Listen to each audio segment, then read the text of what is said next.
seldom do this, but this is actually being shot at the end of all the video that you're about to watch. I've been busy this weekend and I didn't really do an intro at the start of yesterday because this is 2 days worth of video. So, hey, let's roll some intro footage and let's see what my weekend looks like.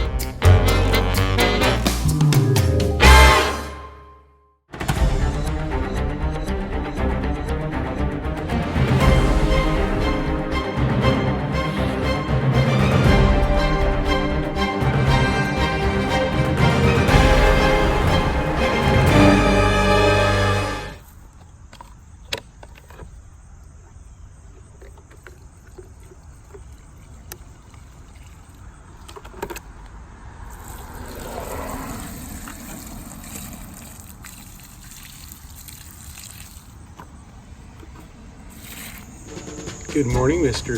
Frog, or Toad, whatever you are, hiding in my flower pot.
Get money when I pass right there.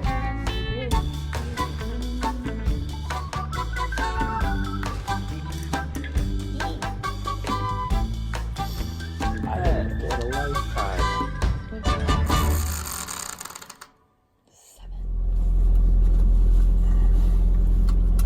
Sunday morning.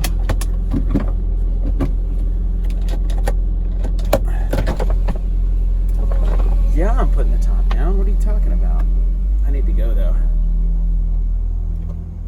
I was checking out a content strike on my last video from the music that I used on iTunes, the background music that's provided. So I chose to contest that. We're off to church. Here we go. It's Sunday. I hope you have a fantastic Sunday, or had by the time you watch this, and that you made your day what you wanted your day to be.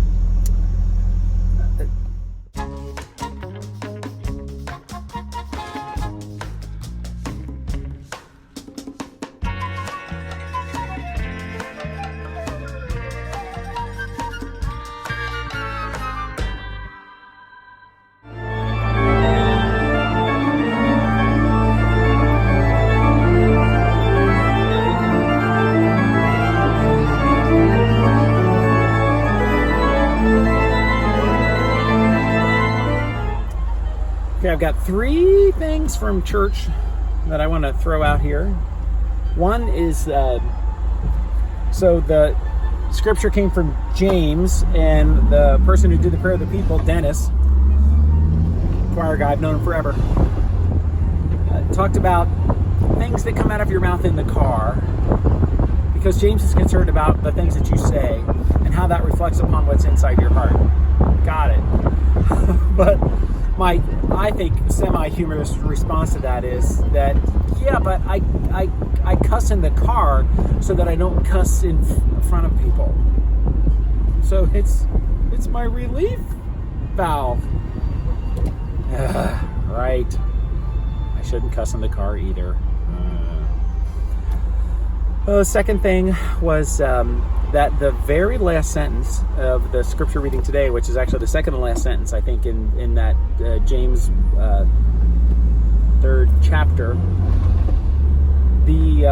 there was a cue, by a word in the sentence, which basically said, something about peace will then bring peace for the peacemakers, something like that. But the little note was by the word for, and the note it said or by. So the peace will be for the peacemakers, or the peace will be by the peacemakers, something like that. It completely changes the meaning of the sentence, that one little word. So now I want to know, I'll dig out a Bible that I used when I took a whole year of New Testament as literature and a whole year of Old Testament as literature when I was at college.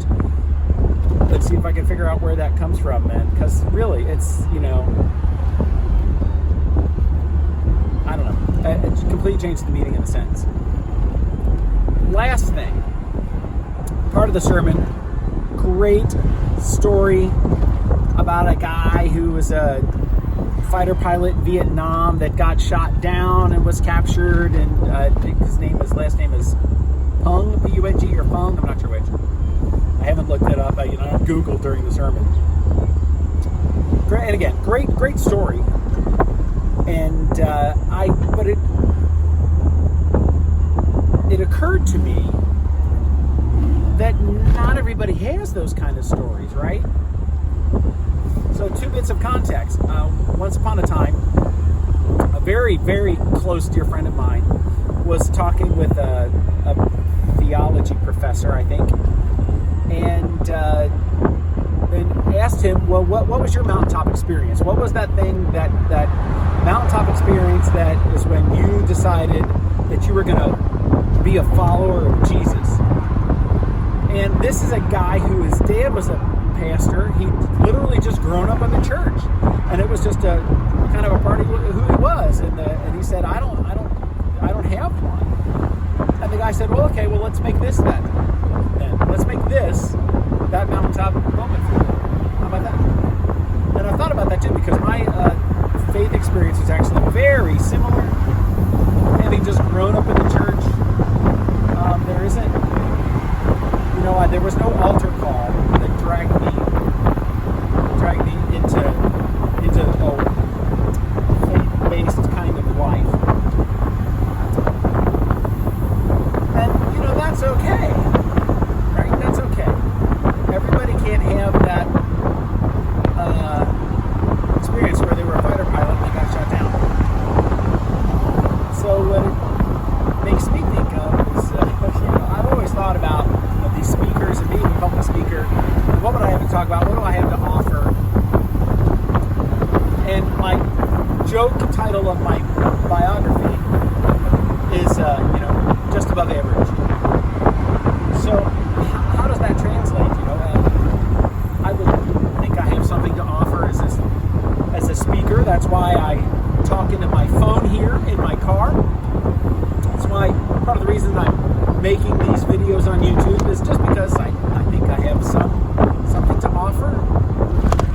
But I don't have I didn't get shot down in a fighter plane. I didn't have one of the typical experiences that you find with folks that are out there on speaking tours. So what? Right? So that was my thing my response to that inside was, you have lived your life, right? And your life is filled with little tiny stories, okay? And some of you watching might have big stories as well. So, but most of us go through our life with just our little stories. But that's what makes us who we are.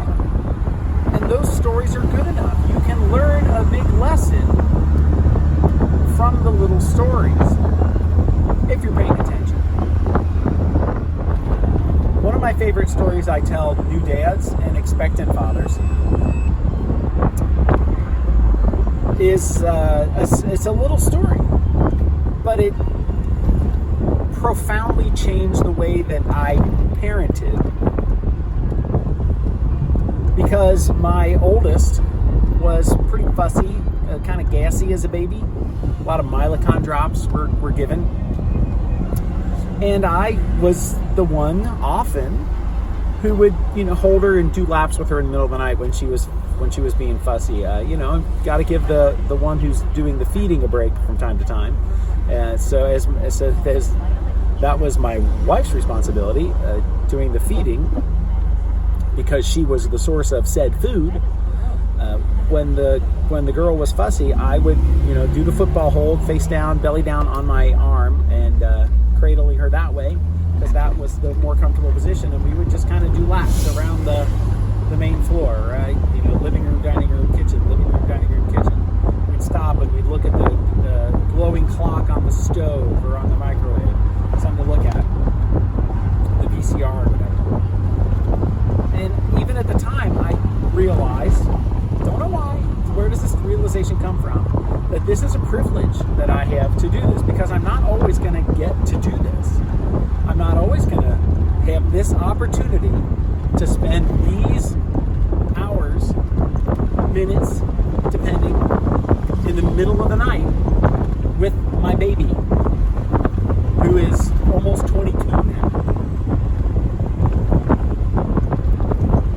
It's all about your attitude, right? That could have been a miserable experience for me. Oh, I'm not getting enough sleep. I just want to sleep. Oh, this child is keeping me awake. For whatever reason, whatever the sum total of life experiences that I have had that made me who I was at that point in my life, I didn't see it that way. I just saw it as some time that I got to spend with my only child at that time, my infant daughter. When I say make your day what you want your day to be, and I'm hoping that you've watched enough of these videos and you have gone and watched Amy Cuddy's TED Talk, watched the last 5 minutes of it, when she gives her personal story that is, I think, also transformational.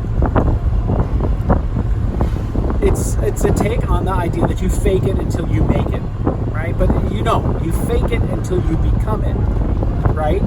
But still, the day is yours to be made the way that you want it to be. Don't be a reactor in your life. Be an actor in your life. Be the active agent, the catalyst, not the reactant. Make your day. And so you might not have an opportunity in your life to have some grand and glorious experience that defines and could be your speaker story for your tour of duty, or for that matter, a bad experience, right? I don't want to be a cancer survivor. I don't want to be a trauma survivor that feeds who I am and becomes my story. Right? I'm perfectly happy to communicate my story, and I do all the time. I mean, I don't shut up, obviously, because our life is defined by what our life is, not by what our life is not. So take your small stories and learn from them, process them, and learn those big lessons, because you can get those big lessons even from daily occurrences, as long as you're paying attention. So, pay attention. It is Sunday, as I've said. I think what I'm going to do is I'm just going to make the rest of my day a non-video time. I've got enough from yesterday, which was a family weekend day at the University of Dayton, where my son goes. I have enough from doing the car seats, and I certainly have enough of me talking right now, more than enough talking to me right now, to fill up a YouTube video vlog from your Cincinnati dad. So I'm not going to film anymore, which means we have come to the time of the video where I ask you, if you've enjoyed this video, hit the like button. If you would like to see more of these videos, hit the subscribe button, which will be showing up at the end of the video or is down below as well. Of course, if you want to be notified when I post so that you're among the first to watch, hit the bell. Shoot me some comments down below. Tell me about your life-changing experiences, if they were big or if they were small. Why did they change? What makes them life-changing? Even if it is a tiny little thing. I love comments. So, feedback down below. All right, go ahead and make the rest of your day what it's going to be. I hope you'll be making your Monday, I would think, because I don't know, I might still post this on the day. But anyway, see you. I appreciate you. Keep watching.